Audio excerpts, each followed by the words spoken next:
सभी का मेरे चैनल किरण एजुकेशन में स्वागत है। आज मैं जैव प्रक्रम श्वसन के बारे में बताने जा रही हूँ। जैव प्रक्रम पोषण के अंतर्गत बना ग्लूकोज का श्वसन के अंतर्गत उसका ऑक्सीकरण होता है, जिससे शरीर को ऊर्जा मिलती है। तो चलिए देखते हैं किस तरह से ग्लूकोज का ऑक्सीकरण होता है, यानी श्वसन की परिभाषा। श्वसन की परिभाषा। श्वसन एक जटिल जैविक रासायनिक प्रक्रम है, जिसमें वायुमंडल द्वारा लिए गए O2 द्वारा ग्लूकोज का चरणबद्ध ऑक्सीकरण होता है, जिसके फलस्वरूप ऊर्जा प्राप्त होती है। इसके अलावा उप उत्पाद के रूप में CO2 और जल प्राप्त होता है। तो श्वसन एक जटिल जैविक रासायनिक प्रक्रम है, जिससे अंतोगतवा ऊर्जा की प्राप्ति होती है। अब हम श्वसन की परिभाषा देखें। श्वसन की परिभाषा प्रकाश संश्लेषण की परिभाषा के एकदम विपरीत है। इसमें जटिल अणु ग्लूकोज का सरल अणु में विखंडन होता है। तो ग्लूकोज C6H12O6 + 6O2 एरोमार्क एंजाइम की उपस्थिति में यह 6 अणु कार्बन डाइऑक्साइड और 6 अणु जल में टूटता है। इसके अलावे ऊर्जा प्राप्त होती है, जो एटीपी के रूप में होती है। अब हम देखें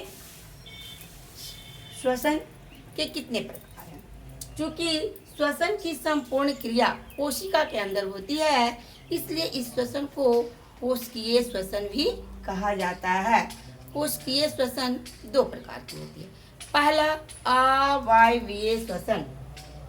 अवायवीय श्वसन यानी एनाएरोबिक रेस्पिरेशन, वह श्वसन की क्रिया जो वायु की अनुपस्थिति में होती है, उसे अवायवीय श्वसन कहा जाता है। जबकि वायवीय श्वसन का डिफिनीशन है श्वसन की वह क्रिया जो वायु की उपस्थिति यानी O2 की उपस्थिति में होता है, उसे वायवीय श्वसन कहा जाता है।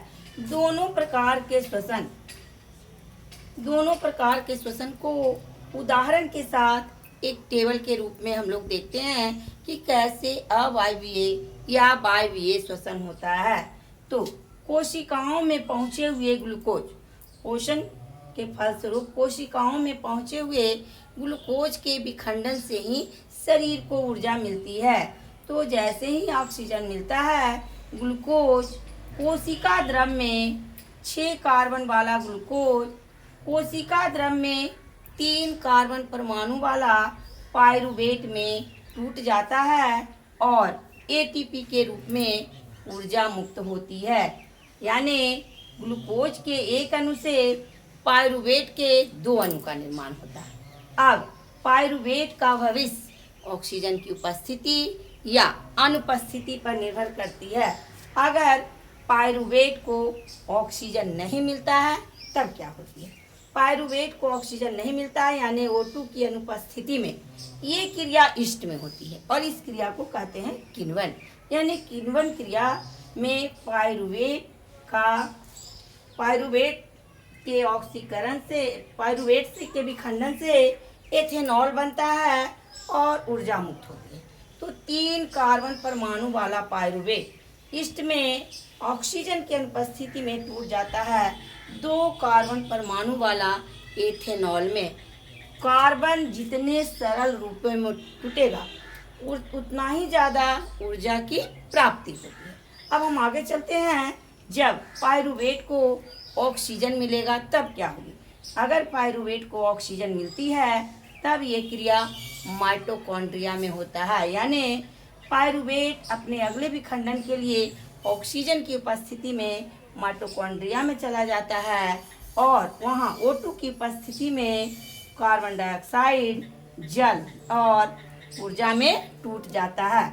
यहाँ देखिए 3 कार्बन वाला पाइरूवेट ऑक्सीजन की उपस्थिति में 1 कार्बन वाला कार्बन डाइऑक्साइड में टूटता है।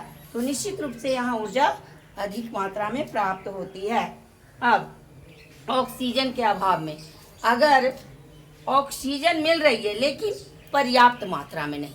उस स्थिति में ये क्रिया पेशी कोशिकाओं में होती है और तब लैक्टिक अम्ल बनता है। यानी पायरुवेट 3 कार्बन वाला पायरुवेट से 3 कार्बन वाला ही लैक्टिक एसिड का निर्माण होता है। जब हम पहाड़ों पर चढ़ते हैं या ज़्यादा चलते हैं या ज़्यादा परिश्रम करते हैं, तब हमारी पेशी कोशिकाओं को पर्याप्त ऑक्सीजन नहीं मिल पाता है जितना मिलना चाहिए। इस स्थिति में पेशी कोशिकाओं में दर्द या कड़ापन का कारण यही लैक्टिक अम्ल है जो पेशी कोशिकाओं में जमा हो जाता है। तो ये हुआ ग्लूकोज के विखंडन का विभिन्न पाथवे, यानी ग्लूकोज कितने तरह से टूटेगा और कितने तरह से इसको ऊर्जा मिलेगी। तो ये श्वसन की संपूर्ण क्रिया अवायवीय श्वसन में कोशिका द्रव में ही होती है, लेकिन वायवीय श्वसन में आधा कोशिका पायरुवेट बनने तक कोशिका द्रव में और माइटोकॉन्ड्रिया में कार्बन डाइऑक्साइड बनने के बाद। इस तरह से हम अवायवीय श्वसन और वायवीय श्वसन में अंतर कर सकते हैं।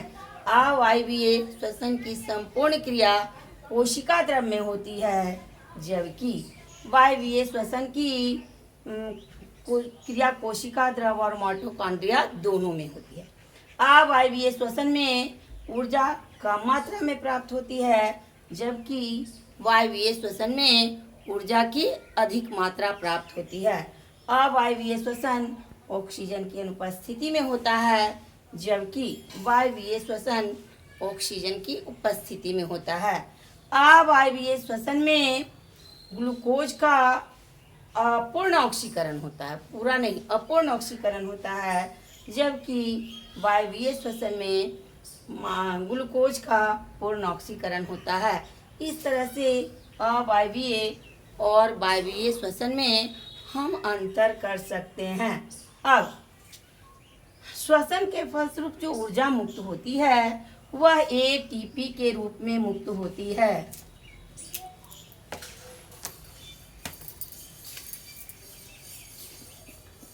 एटीपी के रूप में मुक्त होती है, जिसका फुल फॉर्म है एडिनोसिन ट्राइफॉस्फेट।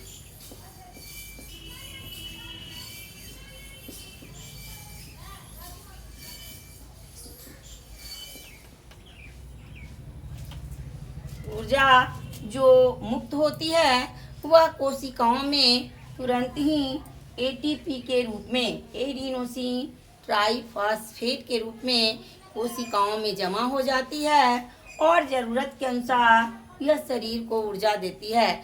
जिस प्रकार बैटरी विभिन्न कार्यों में ऊर्जा के लिए प्रयोग किया जाता है, उसी तरह शरीर की विभिन्न कार्यों के लिए एटीपी के रूप में संचित ऊर्जा का उपयोग किया जाता है। अब हम देखते हैं कि ये श्वसन क्रिया पौधों में कैसे होती है और जंतुओं में कैसे होती है।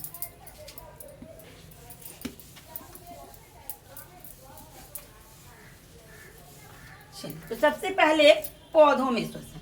पौधों में श्वसन क्रिया शरीर के संपूर्ण अंगों द्वारा होती है, यानी पौधा का जड़, तना, पत्ती तीनों ही श्वसन क्रिया में भाग लेते हैं।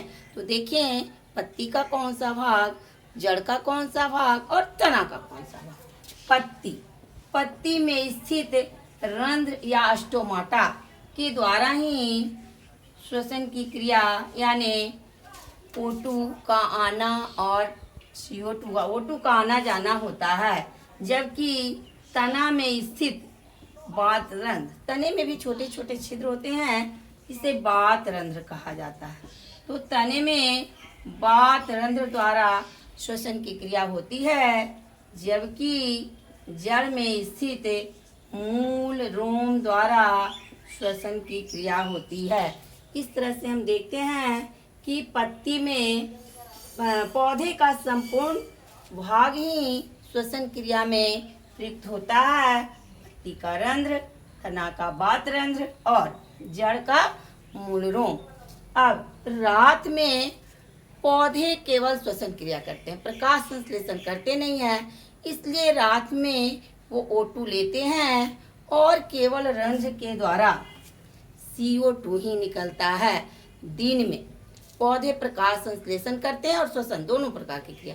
तो श्वसन के द्वारा छोड़ा गया CO2 प्रकाश संश्लेषण में प्रयोग कर लिया जाता है।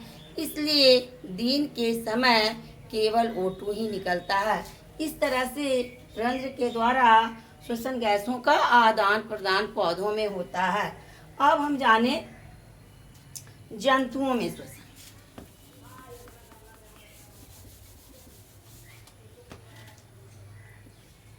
जंतुओं में श्वसन कैसे होता है?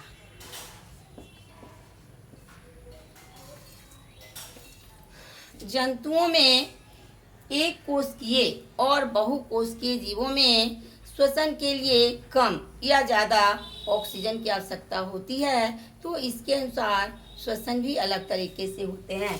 तो सबसे पहले हम एग्जाम्पल में लें, एक कोशिकीय जीवों में कैसे होता है।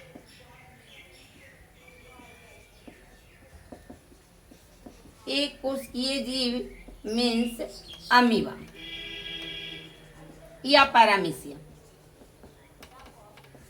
इसमें श्वसन क्रिया शरीर की सतह से विसरण द्वारा होता है।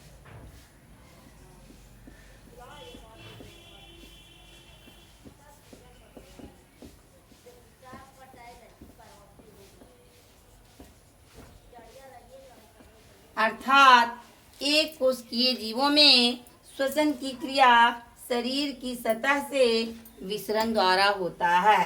अब हम देखें बहुकोशिकीय जीवों में कैसे श्वसन की क्रिया होती है।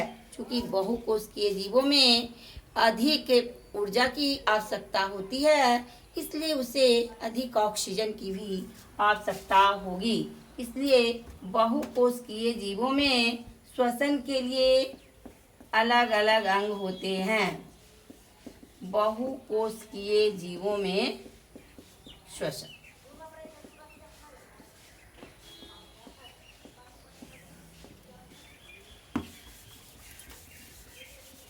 जलीय जीव जो जल में रहते हैं, जैसे मछली, तो जलीय जीवों में श्वसन के लिए श्वसन अंग का नाम है गिल्स। तो जलीय जीवों में श्वसन क्रिया गिल्स के द्वारा होती है, जबकि स्थलीय जीव कीट में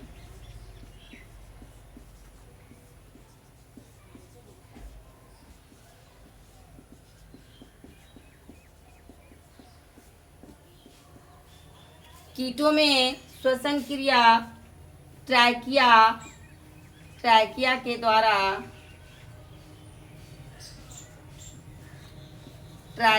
द्वारा होती है। गिल्स मछलियों में उपस्थित होता है, जो जल में घुलित O2 को, जब जल में घुलित O2 मुंह के द्वारा जाता है तो गिल्स द्वारा ऑक्सीजन का उपयोग कर लिया जाता है और पानी उसके गिल्स से बाहर निकल जाते हैं।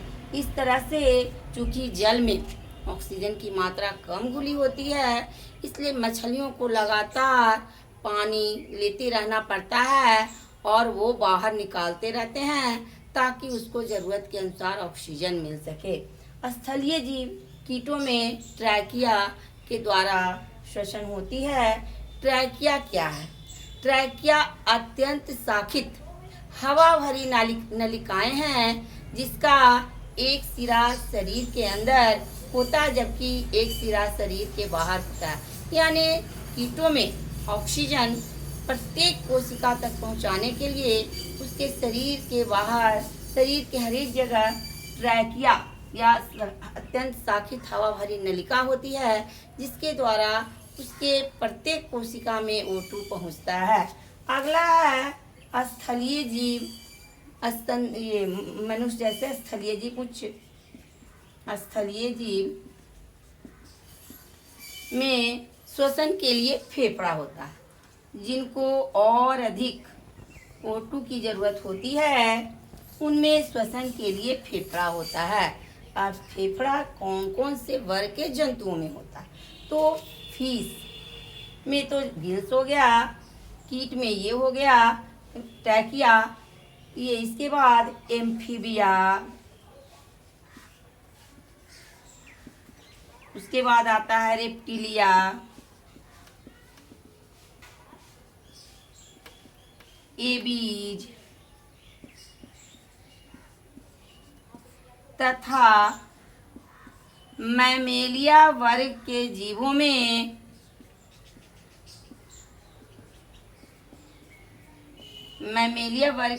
में फेफड़ा द्वारा श्वसन की क्रिया होती है। तो ये हुआ जीवों में, पौधों में श्वसन अंग, जंतुओं में श्वसन या इसके बाद मनुष्य में श्वसन अंग कौन कौन से हैं और श्वसन की क्रिया कैसे होती है, अगले वीडियो में।